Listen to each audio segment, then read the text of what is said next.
Hi friends, good morning. Welcome back my YouTube channel. Friends, time ಆಗಲೇ 12 ಗಂಟೆ ಆಗಿಬಿಟ್ಟಿದೆ. Friends, ಫೇಸಿಗೆ ಕೊಬ್ಬರಿ ಎಣ್ಣೆ ಹಾಕ್ಕೊಂಡಿದ್ದೆ.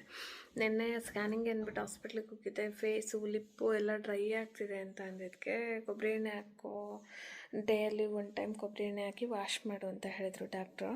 ಅದಾದಮೇಲೆ ಸರಿ ಅಂದ್ಬಿಟ್ಟು ನಾನು ಈಗ ಒಂದು 3 ಡೇಸಿಂದ ಟ್ರೈ ಮಾಡ್ತಾಯಿದ್ದೀನಿ. ಫೇಸು ವಾಶ್ ಮಾಡಿದ್ದಾದಮೇಲೆ ಒಳ್ಳೆ ಗ್ಲೋ ಸಿಗ್ತಿದೆ. ಸರಿ ಆಯಿತು, ಇನ್ನೇನು ಕಳ್ಕೊಳ್ಳೋದಿದೆ ಅಂದ್ಬಿಟ್ಟು ಇವತ್ತು ಬೆಳಗ್ಗೆ ಎದ್ದ ಮೇಲೆ ಸ್ವಲ್ಪ ಹೊತ್ತು ಬಿಸಿನೀರೆಲ್ಲ ಕುಡಿದು ಮೆಂತ್ಯ ನೀರು ಕುಡಿದು ಫ್ರೆಶ್ ಅಪ್ ಆದಮೇಲೆ ಸ್ವಲ್ಪ ಕೊಬ್ಬರಿ ಎಣ್ಣೆ ಕೂಡ ಹಾಕ್ಕೊಂಡಿದ್ದೀನಿ ಫೇಸಿಗೆ ಕೊಬ್ಬರಿ ಎಣ್ಣೆ ಹಾಕ್ಕೊಂಡು ಬ್ಲಾಗ್ನ ಸ್ಟಾರ್ಟ್ ಮಾಡಿದೆ. ಫ್ರೆಂಡ್ಸ್, ಎಲ್ಲರೂ ಹೇಗಿದ್ದೀರಾ?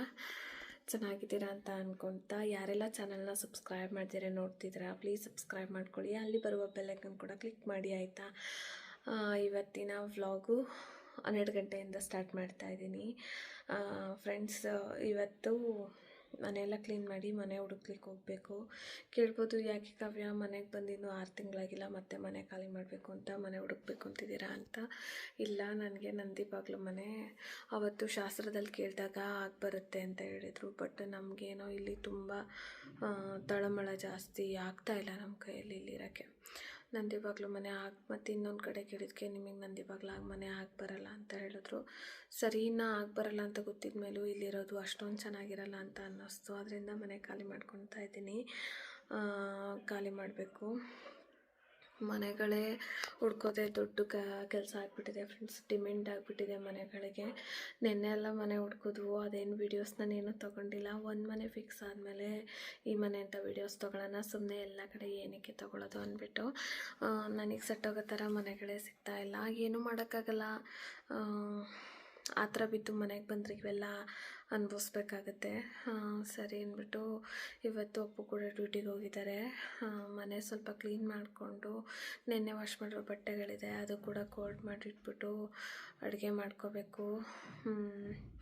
ಇವತ್ತಿನ ವ್ಲಾಗ್ಸ್ ನೋಡೋಣ. ಹಾಗೆ ಯಾರೆಲ್ಲ ಚಾನಲ್ನ ಸಬ್ಸ್ಕ್ರೈಬ್ ಮಾಡಿಲ್ಲ, ಪ್ಲೀಸ್ ಸಬ್ಸ್ಕ್ರೈಬ್ ಮಾಡ್ಕೊಳ್ಳಿ. ನಿಮ್ಮ ಫ್ರೆಂಡ್ಸ್ ಆ್ಯಂಡ್ ಫ್ಯಾಮ್ಲಿ ಕೂಡ ಶೇರ್ ಮಾಡಿ, ಆಯಿತಾ? ಬನ್ನಿ ಇವತ್ತಿನ ವ್ಲಾಗ್ನ ಸ್ಟಾರ್ಟ್ ಮಾಡ್ಕೊಳ್ಳೋಣ. ಫ್ರೆಂಡ್ಸ್, ರಾತ್ರಿ ನೆನೆಸಿಟ್ಟ ಮೆಂತ್ಯನ ಮಾರ್ನಿಂಗ್ ತೊಗೊಳೋದ್ರಿಂದ ಬಾಡಿಗೆ ತಂಪು ಅನ್ನೋದು ಮೂಡಿಸುತ್ತೆ. ಅದಾದಮೇಲೆ ಹೇರ್ ಗ್ರೋತ್ಗಾಗ್ಬೋದು, ಕಣ್ಣಿನ ಹೆಲ್ತಿಗಾಗ್ಬೋದು ಈ ಮೆಂತ್ಯ ಅನ್ನೋದು ತುಂಬ ಒಳ್ಳೆಯದಾಗಿ ಮಾಡುತ್ತೆ. ರಾತ್ರಿ ಈ ಪ್ರೆಗ್ನೆನ್ಸಿ ಜರ್ನಿಯಲ್ಲಂತೂ ಟ್ಯಾಬ್ಲೆಟ್ಸ್ಗಳು ತೊಗೋತಾ ಇರ್ತೀವಿ. ಸೊ ಹಾಗಾಗಿ ಬಾಡಿ ಯಾವಾಗಲೂ ಹೀಟಾಗಿರುತ್ತೆ. ಹಾಗಾಗಿ ನಾವು ರಾತ್ರಿ ನೆನೆಸಿ ಮೆಂತ್ಯನ ಬೆಳಗ್ಗೆ ಆ ನೀರು ಕುಡಿಯೋದ್ರಿಂದ, ಮೆಂತ್ಯದ ನೀರನ್ನ ಕುಡಿಯೋದ್ರಿಂದ ಬಾಡಿಗೆ ತುಂಬ ತಂಪಂತಲೇ ಹೇಳ್ಬೋದು. ನೀವು ಬೇಕಂದ್ರೆ ಒಂದು ಸರ್ತಿ ನೋಡಿ, ಟ್ರೈ ಮಾಡಿ. ನೀವು ಟ್ಯಾಬ್ಲೆಟ್ಸ್ ತೊಗೊಳೋದಕ್ಕೆ ಎಷ್ಟು ಹೀಟ್ ಆಗ್ತಾ ಇರುತ್ತೆ. ಈ ಥರ ಮೆಂತ್ಯ ನೀರು ಕುಡಿತಾ ಬಂದರೆ ಬಾಡಿಯಲ್ಲಿರೋ ಉಷ್ಣದ ಅಂಶ ಎಲ್ಲ ಎಳ್ಕೊಂಡು ಬಿಡುತ್ತೆ. ಹಾಗಾಗಿ ನಾನು ಕೂಡ ಡೈಲಿ ರೆಗ್ಯುಲರಾಗಿ ಮೆಂತ್ಯದ ನೀರನ್ನ ತೊಗೊತೀನಿ. ಈ ಥರ ಒಂದು ಗ್ಲಾಸ್ನ ರಾತ್ರಿ ಹೊತ್ತು ನೆನೆಸಿಟ್ಟು ಮಾರ್ನಿಂಗ್ ಆಳೊಟ್ಟೆಗೆ ತೊಗೊತೀನಿ. ಸಮ್ ಟೈಮ್ ಜಾಸ್ತಿ ಓವರ್ ಹೀಟ್ ಆದಾಗ ಒಂದು 2 ಟೈಮ್ ತೊಗೊತೀನಿ. ಇವತ್ತು ಬೆಳಗ್ಗೆ 1 ಗ್ಲಾಸ್ ತೊಗೊಂಡಿದ್ದೆ, ಸೊ ಈವ್ನಿಂಗ್ 1 ಗ್ಲಾಸ್. 1 ಸ್ಪೂನ್ ಮೆಂತ್ಯ ಆದರೆ 1 ಗ್ಲಾಸ್ ಮೆಂತ್ಯದ ನೀರು ಆರಾಮಾಗುತ್ತೆ.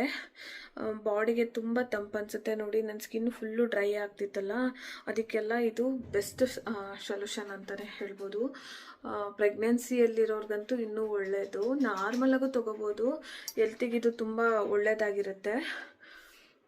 ಇವಾಗ ಮೆಂತ್ಯದ ನೀರು ಕುಡ್ಕೊಂಡ್ಬಿಟ್ಟು ಬೇರೆ ಕೆಲಸ ಮಾಡ್ಕೊತೀನಿ.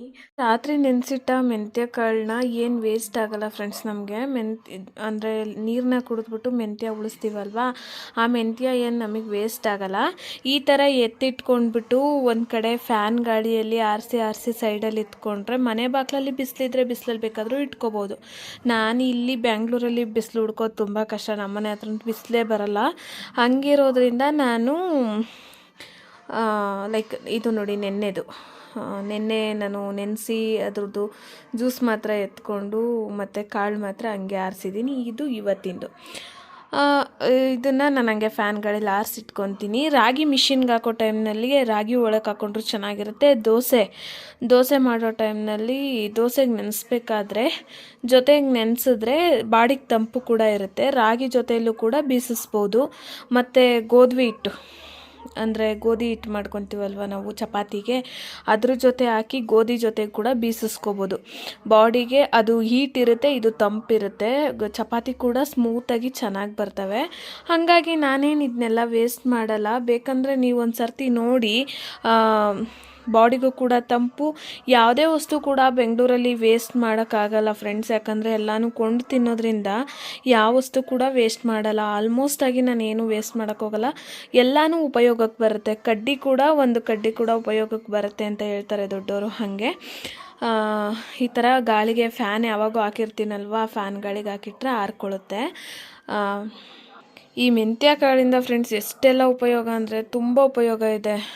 ಬಾಡಿಗೆ ಅಂದರೆ ಹೀಟ್ನ ತಂಪು ಮಾಡುತ್ತೆ, ಆಮೇಲೆ ಅಲ್ಲಿಂದ ಬಂತಂದರೆ ಕೂದಲನ್ನ ಗ್ರೋತ್ ಮಾಡುತ್ತೆ. ತುಂಬ ಸಾಕಷ್ಟು ಬಾಡಿಯಲ್ಲಿರೋ ಅಂದರೆ ನಮ್ಮ ಕಳ್ಳಲ್ಲಿ ಏನಾದರೂ ಕೆಟ್ಟದು ಕೂದಲು ಗೊತ್ತಿಲ್ಲದೇ ಹೋಗಿರೋ ಏನಾದರೂ ಗಲೀಜು ಅಂಶ ಇದ್ದರೆ ಅದನ್ನು ಕೂಡ ಮೋಷನ್ ರೀತಿಲಿ ತೆಗಿಲಿಕ್ಕೆಲ್ಲ ಹೆಲ್ಪ್ ಮಾಡುತ್ತೆ. ಈ ಮೆಂತ್ಯ ತುಂಬಾ ಯೂಸ್ಫುಲ್ ಅಂತ ಹೇಳ್ಬೋದು. ಫ್ರೆಂಡ್ಸ್, ಯಾರಾದರೂ ಯಾಕೆ ಇಷ್ಟು ಬೇಗ ಮನೆ ಖಾಲಿ ಮಾಡ್ತಿದ್ದೀರಾ ಅಂತ ಕೇಳೋದಾಯ್ತಂದರೆ, ಏನು ಮಾಡೋಕ್ಕಾಗಲ್ಲ, ಎಲ್ಲ ನಮಗೂ ಅಡ್ಜಸ್ಟ್ ಆಗಬೇಕಲ್ವಾ. ನಮಗೆ ಇವಾಗ ಆಫೀಸ್ಗಾಗ್ಬೋದು, ನಮಗೆ ಅಂದರೆ ಇವಾಗ ಮನೇಲಿ ಒಬ್ಬಳೇ ಇರ್ತೀನಿ, ಸೊ ಎಲ್ಲದಕ್ಕೂ ಅಡ್ಜಸ್ಟ್ ಆಗಬೇಕಲ್ವಾ. ಹಾಗಾಗಿ ಅಡ್ಜಸ್ಟ್ ಆಗ್ತಾಯಿಲ್ಲ. ಸೊ ಅದೊಂದೇ ರೀಸನ್ನು. ಆಮೇಲೆ ಮನೆ ಬಾಗಿಲು ಆಗಿ ಬರ್ತಾಯಿಲ್ಲ ನಮಗೆ. ಅಲ್ಲಿ ಇಲ್ಲಿ ಕೇಳಿದ ಕಡೆ ಎಲ್ಲ ಹೇಳ್ತಾರೆ ನಂದಿ ಬಾಗಿಲು ಆಗಿ ಬರ್ತಾಯಿಲ್ಲ, ಸೂರ್ಯನ ಬಾಗಿಲಿಗೆ ಹೋಗಿ ಅಂತ. ಸೊ ಅಷ್ಟು ಹೇಳಿದ ಮೇಲೂ ಕೂಡ ಮತ್ತೆ ಇನ್ನು ಇಲ್ಲೇ ಇರೋದು ನನಗೆ ಅದಷ್ಟು ಓಕೆ ಅಂತ ಅನ್ನಿಸ್ಲಿಲ್ಲ. ಇಲ್ಲ, ನನಗೆ ಇನ್ನೂ 3 ಮಂತ್ಸ್ ಟೈಮ್ ಇದೆ. 3 ಮಂತ್ಸ್ ಒಳಗಡೆ ಆದಷ್ಟು ಗೌರಿ ಹಬ್ಬ ಅಷ್ಟೊತ್ತಿಗೆ ಖಾಲಿ ಮಾಡ್ಕೋಬೇಕು ಅಂತ ಹೇಳಿದ್ದಾರೆ. ನೋಡೋಣ, 3 ಮಂತ್ಸ್ ಟೈಮ್ ಇದೆ. ಇಲ್ಲಿ ಹೆಂಗಾಗುತ್ತೆ ಅಲ್ಲಿ ಹೆಂಗಾಗುತ್ತೆ, ಯಾಕಂದರೆ ಇಲ್ಲಿ ಲೀಸಲ್ಲಿ ಇರೋದ್ರಿಂದ ಸಡನ್ನಾಗಿ ಅವ್ರಿಗೂ ಅಮೌಂಟ್ ಕೊಡಬೇಕಂದ್ರೆ ಕಷ್ಟ ಆಗುತ್ತೆ. ಸೊ ನೋಡೋಣ ಏನಾಗುತ್ತೆ ಅಂತ ಗೊತ್ತಿಲ್ಲ ನನಗೂ ಕೂಡ. ಅದಾದಮೇಲೆ ಏನು ಮಾಡೋದು ಇವಾಗ, ಎಲ್ಲರೂ ಕೇಳ್ತಾ ಇದ್ದಾರೆ ಏನಕ್ಕೆ ಇಷ್ಟು ಬೇಗ ಖಾಲಿ ಮಾಡ್ತಿದ್ಯಾ, ಏನು ಸಮಾಚಾರ, ಏನಾಯಿತು ಅಂತ. ಹಂಗೇನಿಲ್ಲ. ಸೊ ಪರ್ಸ್ನಲಿಯಾಗಿ ನನಗೇನೋ ಸೆಟ್ ಆಗ್ತಿಲ್ಲ ಅಷ್ಟೆ. ಇನ್ನೇನು ಹೇಳೋಕ್ಕೆ ಅಷ್ಟೊಂದು ನನಗಿಷ್ಟನೂ ಇಲ್ಲ. ಸೊ ಡೀಪಾಗಿ ನನಗೆ ಅದು ತೊಗೊಳಕ್ಕೂ ಇಷ್ಟ ಇಲ್ಲ. ಸೊ ಅದಾದಮೇಲೆ ಇವಾಗ ಮನೆ ಕೂಡ ಚೆಕ್ ಮಾಡ್ತಾ ಇದ್ದೀವಿ. ಹಳೆ ಏರಿಯಾ ಕಡೆನೂ ನೋಡ್ತಾ ಇದ್ದೀವಿ. ನಾವು ಮುಂಚೆ ಇದ್ದಿದ್ದ ಏರಿಯಾ ಕಡೆನೇ ಆಗ್ಬೋದು, ಸೊ ಅಲ್ಲಿಂದ ಬಂದರೆ ಇಲ್ಲೇ ಆಗ್ಬೋದು. ಎಲ್ಲ ಕಡೆ ನೋಡ್ತಾ ಇದ್ದೀನಿ. ಎಲ್ಲೇ ಮಾಡಿದ್ರೂ ಸೂರ್ಯನ ಬಾಗಿಲು ಮನೆಯೇ ಬೇಕು. ಚಿಕ್ಕ ಮನೆ ಸಿಕ್ಕಿದ್ರೂ ಪರವಾಗಿಲ್ಲ, ಚೊಕ್ಕವಾಗಿರಬೇಕು. ವಾಸ್ತವ ಎಲ್ಲ ಕರೆಕ್ಟಾಗಿರಬೇಕು, ವಾಸ್ತು ಕರೆಕ್ಟಾಗಿರಬೇಕು. ಹಂಗೆ ಚಿಕ್ಕ ಮನೆ ಸಿಕ್ತಂದರೆ, ಸಪೋಸ್ ಇದೆಲ್ಲ ಇಂಡಸ್ಟ್ರಿಯಲ್ ಏರಿಯಾ ಅಲ್ವಾ, ಸೊ ಹಂಗೇನಾದರೂ ಚಿಕ್ಕ ಮನೆ ಸಿಕ್ತಂದರೆ ಸೋಫಾಸು ಇವನ್ನೆಲ್ಲ ಆದಷ್ಟು ಊರಿಗೆ ಕಳಿಸ್ಬಿಡ್ತೀನಿ. ಏನೂ ಮಾಡೋಕ್ಕಾಗಲ್ಲ, ಎಲ್ಲ ಬೇಕು ಅಂತ ಎಕ್ಸ್ಪೆಕ್ಟೇಷನ್ ಇಟ್ಕೊಳ್ಳೋಕ್ಕಾಗಲ್ಲ. ಎಲ್ಲ ಬೇಕು ಅಂದರೆ ಇವಾಗ ಅದು ಬೇಕು ಇದು ಬೇಕು ಅಂತ ಎಕ್ಸ್ಪೆಕ್ಟ್ ಮಾಡೋಕ್ಕಾಗಲ್ಲ. ಲೈಫು ಭಗವಂತ ಹೆಂಗೆ ಲೀಡ್ ಮಾಡಲಿಕ್ಕೆ ಅಂತ ನಮ್ಮ ಮನೇಲಿ ಬರ್ತಿರ್ತಾನೋ ಹಾಗೆ ಲೀಡ್ ಮಾಡೋಕ್ಕಾಗೋದು. ಎಲ್ಲೋ ಒಂದು ಕಡೆ ಅನಿಸುತ್ತೆ ಚೆನ್ನಾಗಿದ್ದಿದ್ದು ಮನೆ ಬಿಟ್ಟು ಬಂದು ತಪ್ಪು ಮಾಡಿದ್ನೇನೋ ಅಂತ ಅನಿಸುತ್ತೆ. ಇನ್ನೊಂದು ಕಡೆ ಅನಿಸುತ್ತೆ ನನಗೆ ಗೊತ್ತಿದ್ದಿದ್ರೆ ನಾನು ಯಾಕೆ ಬರ್ತಿದ್ದೆ ಅಂತ ಅನಿಸುತ್ತೆ. ನಮ್ಮ ಮನೆಯವರು ಅದೇ ಹೇಳ್ತಾರೆ, ಇರಲಾರ್ದಿರೆ ಇರುವೆ ಬಿಟ್ಕೊಂಡಿರೋ ಕೆಲಸ ಮಾಡ್ಕೊಂಡು ಬಿಟ್ವು ಅಪ್ಪು ನಾವು ಅಂತ ಹೇಳ್ತಾರೆ. ಬಟ್ ನನಗೆ ಗೊತ್ತಿದ್ದಿದ್ರೆ ನಾನು ಬರ್ತಿದ್ನ, ಏನು ಮಾಡೋಕ್ಕಾಗಲ್ಲ. ಅದಾದಮೇಲೆ 4 ತಿಂಗಳಾಗಿದೆ. ಸೊ ಮನೆ ಖಾಲಿ ಮಾಡೋಷ್ಟ್ರಾಗ 5 ತಿಂಗಳಾಗ್ಬೋದು ಅಷ್ಟೇ. ಈ ಮನೇಲಿ ಋಣ ಇದ್ದಿದ್ದು ಅಂತ ಅನಿಸುತ್ತೆ. ಬಟ್ ಒಂದು ಸಮ್ ಟೈಮ್ ಅನಿಸುತ್ತೆ ಅಪ್ಪುಗೆ ನಾನು ತುಂಬ ರಿಸ್ಕ್ ಕೊಡ್ತಾಯಿದ್ದೀನಿ, ಅವ್ರ ಕೆಲಸನೂ ನೋಡಬೇಕು, ಮನೆನೂ ಹುಡುಕಬೇಕು ಅಂತ. ಏನು ಮಾಡೋಕ್ಕಾಗಲ್ಲ, ಯಾವುದು ಬೇಕು ಅಂತ ಆಗಲ್ಲ ಅಲ್ವಾ. ಎಲ್ಲೋ ಒಂದು ಕಡೆ ನನ್ನಿಂದನೇ ಹಿಂಗಾಯ್ತೇನೋ ಅನ್ನೋದು ಒಂದು ಕೊರತೆ ಇದೆ. ಅಲ್ಲಿ ನಾವು ದುಡ್ಡು ಕಸಲು ಯಾವತ್ತೂ ಮನೆ ವಿಚಾರದಲ್ಲಿ ನಾನು ಇಷ್ಟೊಂದು ಎಡವಿದ್ದಿನೇ ಇಲ್ಲ. ಸೊ ಈ ಸರ್ತಿನೇ ಅನಿಸುತ್ತೆ ಈ ಥರ ಎಡವಿದ್ದು. ಅದೇ ಹೇಳ್ತಾರೆ ಮನೇಲಿ, ನೀನು ಒಂದು ಕತ್ ಮನೆ ನೋಡ್ತಿದ್ದೋಳು ಯಾಕೆ ಈ ಥರ ಎಡವಿಬಿಟ್ಟೆ, ಏನಾಯಿತು ನಿನಗೆ ಅಂತ ಹೇಳ್ತಾರೆ. ಗೊತ್ತಿಲ್ಲ, ಮನೆ ನೋಡಿದ ತಕ್ಷಣ ಅಡ್ವಾನ್ಸ್ ಮಾಡಿದೆ. ಯಾರು ಗೊತ್ತಿದ್ದು ಮಾಡಲ್ಲಲ್ವ. ಮನೆ ನೋಡಿದ ತಕ್ಷಣ ಅದು ನಾನು ಈ ಏರಿಯಾಗೆ ಬಂದು ನೋಡಿದ್ದೆ ಫಸ್ಟ್ ಮನೆ, ಅದೇ ಮನೆಗೆ ಅಡ್ವಾನ್ಸ್ ಮಾಡಿದೆ. ಅದು ಯಾಕೆ ಏನು ನಿಜವಾಗ್ಲೂ ನನಗೆ ಗೊತ್ತಿಲ್ಲ. ಅಡ್ವಾನ್ಸ್ ಮಾಡಿದೆ, ಓಕೆ ಅನ್ನಿಸ್ತು. ನೋಡ್ಕೊಂಡು ಹೋಗಿ ಒಂದು 15-20 ದಿವಸಕ್ಕೆ ಮನೆಗೆ ಬಂದುಬಿಟ್ಟೆ. ಅದಾದಮೇಲೆ ನಾವು ಈ ಮನೇಲಿ ಇಲ್ಲೇ ಇಲ್ಲ ಹೇಳ್ಬೇಕಂದ್ರೆ ಬೋರ್ ಹಾಕ್ಸ್ತು, ಬೋರ್ ಫೇಲೂರು, ಇನ್ನೊಂದು ಹಾಕ್ಸ್ತು, ಮತ್ತು ಅದು ಊರಲ್ಲಿ ಅಡಿಕೆ ಸಸಿ ತೆಂಗಿನ ತಿಂಗಳಾನ್ಗಟ್ಲೆ ಊರಲ್ಲೇ ಉಳ್ಕೊಂಡ್ಬಿಟ್ಟೆ. ಏನಂತಲೇ ಗೊತ್ತಿಲ್ಲ. ಬಟ್ ಎಲ್ಲರೂ ಹೇಳೋದೇನೆಂದರೆ ನೀನೇ ಹ್ಯಾಮಾರಿದ್ದು, ನೀನೇ ಹ್ಯಾಮಾರ್ದೇನೋ ಅಂತಾರೆ. ಏನೂ ಮಾಡೋಕ್ಕಾಗಲ್ಲ. ಈಗ ನನ್ನನ್ನು ಬಿಲೀವ್ ಮಾಡೋಕ್ಕಾಗಲ್ಲ, ಅಪ್ಪನೂ ಬಿಲೀವ್ ಮಾಡೋಕ್ಕಾಗಲ್ಲ. ಅಪ್ಪಗೆ ಗೊತ್ತಿದ್ರೆ ಈ ಮನೆ ನನಗೆ ಮಾಡಿಕೊಡ್ತಾ ಇರಲಿಲ್ಲ, ಇಲ್ಲ ನನಗೆ ಗೊತ್ತಿದ್ರೆ ಈ ಮನೆಗೆ ನಾನು ಬರ್ತಾ ಇರಲಿಲ್ಲ. ಹಾಗಾಗಿ ಆಗಿದ್ದೆಲ್ಲ ಒಳ್ಳೆಯದಕ್ಕೆ ಅಷ್ಟೇ. ನನ್ನಿಂದ ಆಯಿತು, ನಿನ್ನಿಂದ ಆಯಿತು ಅಂದ್ಕೊಂಡು ಕೂತ್ಕೊಳ್ಳೋಕ್ಕೆ ಇಬ್ಬರಿಗೂ ಟೈಮ್ ಇಲ್ಲ ಇವಾಗ. ಹಂಗಾಗಿ ಆಗಿದ್ದೆಲ್ಲ ಒಳ್ಳೆಯದಕ್ಕೆ. ಇನ್ನು ಒಂದಲ್ಲ 4 ಮನೆ ನೋಡಿದ್ರಾಯ್ತು ಅಂದ್ಬಿಟ್ಟು ಡಿಸೈಡ್ ಆಗಿದ್ದೀವಿ. ಅಲ್ಲಿಂದ ಬಂತಂದರೆ ಇವಾಗ ಅಪ್ಪು ಕೂಡ ಡ್ಯೂಟಿಯಿಂದ ಬರ್ತಾ ಇದ್ದಾರಂತೆ. ನಾನು ಸ್ವಲ್ಪ ಅಪ್ಪು ಬಾರಪ್ಪು ಬೇಗ ನೋಡಿ ಮಾಡೋಣ ಅಂತೇಳಿ ರೋದನೆ ಇಡ್ತೀನಲ್ವ, ಹಂಗಾಗಿ ಡ್ಯೂಟಿಗೆ ಹೋಗಿದ್ರು ಇವತ್ತು ಜಯನಗರ್ಗೆ. ಡ್ಯೂಟಿಯಿಂದ ಬರ್ತಾ ಇದ್ದಾರಂತೆ. ಇವಾಗ ಬಂದಮೇಲೆ ಅಪ್ಪು ಕರ್ಕೊಂಡೋಗಿ ಮನೆ ನೋಡ್ಕೊಂಡು ಬರೋಣ ಅಂತ. ನನಗೆ ಮನೆಗಳ ಹತ್ರ ಎಲ್ಲ ವೀಡಿಯೋಸ್ ತಗೊಳಕ್ಕೆ ಅಷ್ಟು ಇಷ್ಟ ಇಲ್ಲದ್ರೆ ಕಾರಣ ನಾನು ವೀಡಿಯೋಸ್ ತೊಗೊಂಡಿಲ್ಲ. ಯಾಕಂದರೆ 10 ಮನೆ ನೋಡಿದ್ರೂ ಹೋಗೋದಂತೆ ಮನೆಗೆ ಅಲ್ವಾ, ಹಂಗಾಗಿ ವೀಡಿಯೋಸ್ ಏನು ತೊಗೊಂಡಿಲ್ಲ. ನೋಡೋಣ ಇವತ್ತು ಆದರೆ ವೀಡಿಯೋಸ್ ಮಾಡ್ಕೊತೀನಿ.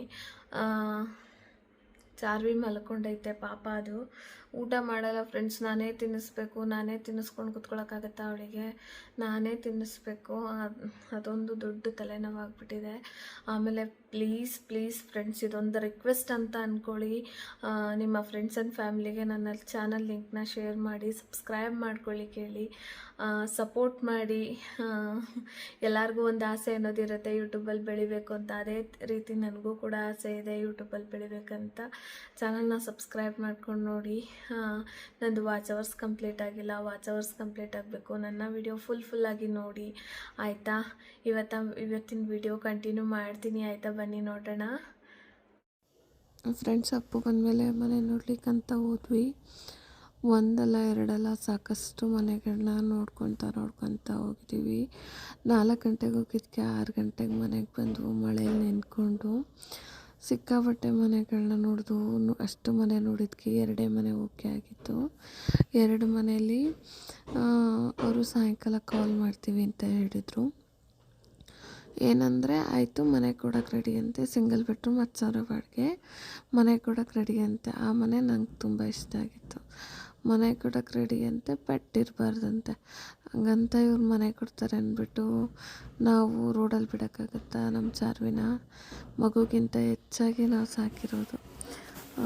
ಅದಕ್ಕೆ ನಾನು ಹೇಳಿದೆ, ಅಪ್ಪು ಚಾರ್ವಿಗಿಂತ ದೊಡ್ಡದು ಯಾವುದೂ ಇಲ್ಲ, ನಿಧಾನಕ್ಕೆ ನೋಡೋಣ ಸಿಗುತ್ತೆ ಅಂದ್ಬಿಟ್ಟು ಅದನ್ನು ಬಿಟ್ಟು ಇನ್ನೊಂದು ಡಬಲ್ ಬೆಡ್ರೂಮ್ 10,000 ಬಾಡಿಗೆ, ವಾಟರ್ ಇನ್ಕ್ಲೂಡು, ಅದೊಂದು ನೋಡ್ಕೊಂಡು ಬಂದ್ವಿ. ಬಟ್ ನನಗೇನೋ ಅಷ್ಟು ದೊಡ್ಡ ಮನೆ ಬೇಡ ಅಂತ ಅನ್ನಿಸ್ತಿತ್ತು. ಹಾಗಾಗಿ ಅದಕ್ಕೂ ಕೂಡ ಅಡ್ವಾನ್ಸ್ ಮಾಡಲಿಲ್ಲ ನಾವು. ಇನ್ನೂ ಸಾಕಷ್ಟು ಮನೆಗಳನ್ನ ನೋಡ್ಕೊತ ಬಂದ್ವಿ. ದೊಡ್ಡ ಮನೆಗಳೇ ಸಿಗ್ತವೆ.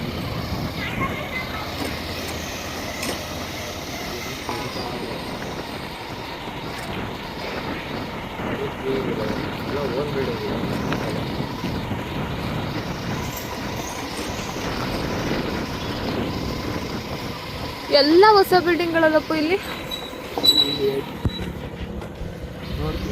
ಪ್ಲೀಸ್ ರೆಂಟ್ ಏನು ಹಾಕಿಲ್ವಲ್ಲ. ಮನೆಗಳ ಮುಂದೆ ಟೂಲೆಟ್ ಬೋರ್ಡ್ ಹಾಕಿರ್ತಾರೆ. ಲೀಸ್ ಅಂತಲೂ ಹಾಕಿರಲ್ಲ, ರೆಂಟ್ ಅಂತಲೂ ಹಾಕಿರಲ್ಲ. ಅಟ್ಲೀಸ್ಟ್ ಕಾಲ್ ಮಾಡಿದಾಗ ಕಾಲ್ ಹತ್ರ ತೆಗಿತಾರ ಅಂತ ನೋಡಿದ್ರೆ ಅದು ಕೂಡ ಮಾಡಲ್ಲ. ಸೊ ಹಾಗೆ ಆಯಿತು ಒಂದು 5-6 ಮನೇಲಿ. ಎಷ್ಟೊಂದು ಸರ್ತಿ ಕಾಲ್ ಕೂಡ ಮಾಡಿದ್ದೀನಿ, ಫೋನ್ ಕೂಡ ತೆಗಿಯಲ್ಲ. ಆಮೇಲೆ ಮನೆ ಆಗೋಗ್ಬಿಟ್ಟಿರುತ್ತೆ, ಆದರೂ ಬೋಲ್ಡ್ ತೆಗ್ದಿರಲ್ಲ. ಬರೀ ಹಿಂಗೆ ಆಗೋಯಿತು. ಈ ಮನೆ ಅಂತೂ ನಂಗೆ ತುಂಬಾ ಇಷ್ಟ ಆಯಿತು ಫ್ರೆಂಡ್ಸ್. ಅದಿನ್ನು ನಾಳೆ ಇಲ್ಲ ನಾಡಿದ್ದು ಬುಧವಾರ ಖಾಲಿ ಆಗುತ್ತಂತೆ. ತುಂಬಾ ಇಷ್ಟ ಆಯಿತು. ಹಾಗಾಗಿ ಸ್ವಲ್ಪ ವೀಡಿಯೋಸ್ ಕೂಡ ತೊಗೊಂಡೆ. ನಂದು ಆರ್.ಆರ್. ನಗರ ಮನೆ ಸೇಮ್ ಡಿಟ್ಟೋ ಅದೇ ಥರ ಇತ್ತು. ತುಂಬ ಇಷ್ಟ ಆಯಿತು ಮನೆ. ಅವ್ರು 10,000 ಬಾಡಿಗೆ ಹೇಳಿದ್ರು. ಓಕೆ 10,000 ಬಾಡಿಗೆಗೂ ಒಪ್ಕೊಂಬಂದೆ. ಸಿಂಗಲ್ ಬೆಡ್ರೂಮ್ ಮನೆ, 10,000 ಬಾಡಿಗೆ, 1,00,000 ಅಡ್ವಾನ್ಸ್ ಹೇಳಿದ್ರು.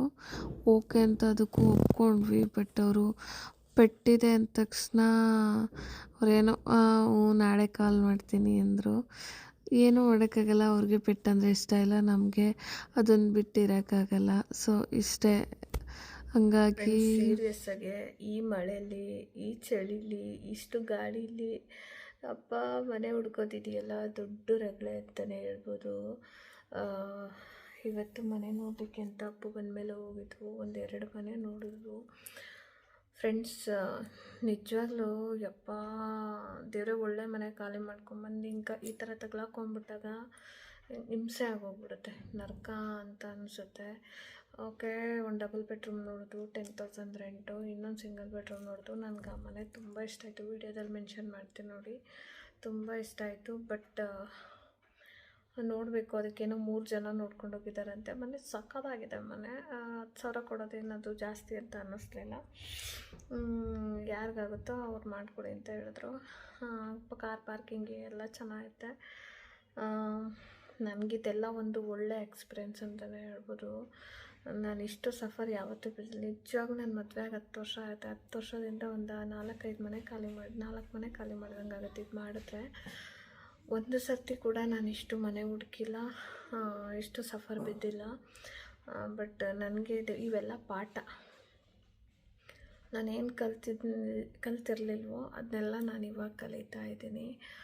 ಸೊ ಅದಾದಮೇಲೆ ನೋಡೋಣ, ಯಾವುದೋ 2 ಸೂರ್ಯನ ಬಗಲು ಮನೆಯೇ, 2ರಲ್ಲಿ ಯಾವುದಕ್ಕೆ ಆಗುತ್ತೋ ಅದನ್ನು ಮಾಡ್ಕೊಳ್ಳೋಣ ಅಂತ ಹೇಳಿದ್ರು. ಫಸ್ಟ್ ನೋಡಿ, ಡಬಲ್ ಬೆಡ್ರೂಮ್ ಮನೆ, ಲಿಫ್ಟು, ಅಲ್ಲಿಂದ ಬಂದರೆ ಎಲ್ಲ ಸ್ಪೆಷಾಲಿಟೀಸ್ ಇದೆ. ಲಿಫ್ಟು, ಅಲ್ಲಿಂದ ಮನೆ ಕೂಡ ದೊಡ್ಡದಿದೆ. ಪಾಪು ಬಂದರೆ ಜೋಲಲ್ಲಿ ಹಾಕ್ಕೊಳ್ಳಿಕ್ಕೆ ಎಲ್ಲದಕ್ಕೂ ದೊಡ್ಡದಾಗೆ ಇದೆ. ನೋಡಬೇಕು ಹೆಂಗಾಗುತ್ತೋ ಹಂಗೆ ಮಾಡೋದು. ಟಿ ವಿಯಲ್ಲಿ ಕೂಡ ನನ್ನದೇ ವೀಡಿಯೋಸ್ ಹೋಗ್ತಾಯಿದೆ. ಅಪ್ಪುಗೆ ಚಳಿಲಿ ಬಂದೆ, ಫುಲ್ಲು ಚಳಿ ತಡೆಯೋಕ್ಕಾಗಿಲ್ಲ. ಅಪ್ಪು ಹೋಗಪ್ಪು ಏನಾದರೂ ಸ್ನ್ಯಾಕ್ಸ್ ತೊಗೊಬಾ ಅಂತ ಹೇಳಿ ಕಳಿಸ್ದೆ. ಗೋಬಿ ಏನಾದರೂ ತರೋಗಪ್ಪು ತಿನ್ನೋಣ ಅಂತ ಹೇಳಿ ಅಪ್ಪು ತರಲಿಕ್ಕೆ ಹೋಗಿದ್ದಾರೆ. ಇನ್ನೂ ಸ್ವಲ್ಪ ಪಾತ್ರೆ ಇದೆ, ಪಾತ್ರೆ ತೊಳೆದ್ಬಿಟ್ಟು ಅಡುಗೆ ಮಾಡಬೇಕು. ಮನೇಲಿ ಅಡುಗೆ ಮಾಡೋದನ್ನೇ ಬಿಟ್ಬಿಟ್ಟಿದ್ದೀನಿ ಫ್ರೆಂಡ್ಸ್. ನಿಜವಾಗ್ಲೂ ಈ ಮಿಡಲ್ ಕ್ಲಾಸ್ ಲೈಫಿಗೆ 10,000 ಬಾಡಿಗೆ ಬೇಕಾ ಅಂತ ಕ್ವಶನ್ ಮಾಡೋರು ಇದ್ದಾರೆ ರಿಲೇಷನಲ್ಲಿ. ನಿನಗಿದು ಬೇಕಿತ್ತ ಅನ್ನೋರು ಇದ್ದಾರೆ. ಬಟ್ ನಮ್ಮ ಲೈಫು ನಮ್ಮ ಇಷ್ಟ, ನಮ್ಗೆ ಹೆಂಗೆ ಬೇಕೋ ಹಂಗೆ ಲೀವ್ ಮಾಡ್ಕೊಂಡು ಹೋಗಬೇಕು. ಶೇಷಾ ಫ್ರೆಂಡ್ಸ್, ಊಟಕ್ಕೆ ಅನ್ನ ರಸಮ್ನ ಮಾಡ್ಕೊಂಡಿದ್ವು. ಅನ್ನ ರಸಮ್ ಮಾಡಿಕೊಂಡು ಸ್ವಲ್ಪ ಬಟ್ಟೆ ಇತ್ತು ಮಡ್ಚಿಡೋದು. ಈ ಮಳೆ ಕಂಟಿನ್ಯೂಸ್ ಬರ್ತಿರೋದ್ರಿಂದ ಬಟ್ಟೆ ಮಡ್ಚೋಕ್ಕೂ ಆಯ್ತಾ ಇಲ್ಲ. ಸರಿ, ಸ್ವಲ್ಪ ಬಟ್ಟೆ ಮಡಿಸಿ ಕಿಚನ್ನು ಸ್ವಲ್ಪ ಪಾತ್ರೆ ಇತ್ತು ತೊಳೆದಾಕ್ಕೊಂಡು ಜೊತೆಯಲ್ಲೇ ಅನ್ನ ರಸಮ್ ಮಾಡಿಕೊಂಡೆ. ಮಲ್ಟಿ ಟಾಸ್ಕಿಂಗ್ ಅಂತಲೇ ಹೇಳ್ಬೋದು. ಪಾತ್ರೆನೂ ತೊಳ್ಕೊಂಡು ಅಡುಗೆನೂ ಮಾಡೋದು. ಕಿಚನ್ ಕ್ಲೀನ್ ಮಾಡಿ ಮಲಗಿದ್ರೆ ಬೆಳಗ್ಗೆಗೆ ಫ್ರೆಶ್ ಮೈಂಡಲ್ಲಿರ್ತೀವಿ. ಇಲ್ಲಾಂದರೆ ಅಯ್ಯೋ ಯಾರು ಮಾಡ್ತಾರೆ ಅನ್ನಂಗೆ ಆಗೋಗ್ಬಿಡುತ್ತೆ. ಸರಿ, ಪಾತ್ರೆ ಎಲ್ಲ ತೊಳೆದಾಕ್ಬಿಡೋಣ ಅಂದ್ಬಿಟ್ಟು ಪಾತ್ರೆನೂ ತೊಳ್ಕೊಂಡೆ. ಊಟಕ್ಕೆ ಅನ್ನ ರಸಮ್ ಕೂಡ ಮಾಡಿಕೊಂಡು ಊಟ ಕೂಡ ಮುಗಿಸ್ಕೊಂಡ್ವಿ. ಇವತ್ತಿನ ವ್ಲಾಗ್ನ ಫ್ರೆಂಡ್ಸ್ ಇಲ್ಲಿಗೆ ಹೆಣ್ಣು ಮಾಡ್ಕೊತೀನಿ, ಆಯಿತಾ? ನಾಳೆ ಹೊಸ ವ್ಲಾಗ್ ಜೊತೆ ಸಿಗ್ತೀನಿ, ಕಾಯ್ತಾ ಇರಿ. ಅಲ್ಲಿವರೆಗೂ ಟೇಕ್ ಕೇರ್, ಬಾಯ್ ಫ್ರೆಂಡ್ಸ್. ಇವತ್ತು ಅನ್ನ ರಸಮ್ ತುಪ್ಪ ಹಾಕೊಂಡು ತಿಂದರೆ ಸೂಪರಾಗಿತ್ತು. ಈ ಮಳೆಗೂ ಈ ಗಾಳಿಗೂ ಚಳಿಗೂ ಎಲ್ಲದಕ್ಕೂ ಒಳ್ಳೆ ಖಾರವಾಗಿ ಹುಳಿಯಾಗಿ ಸ್ವೀಟಾಗಿ ಚೆನ್ನಾಗಿತ್ತು. ಒಂಥರ ಮಸ್ತ್ ಊಟ ಆಯ್ತು ಅಂತಲೇ ಹೇಳ್ಬೋದು.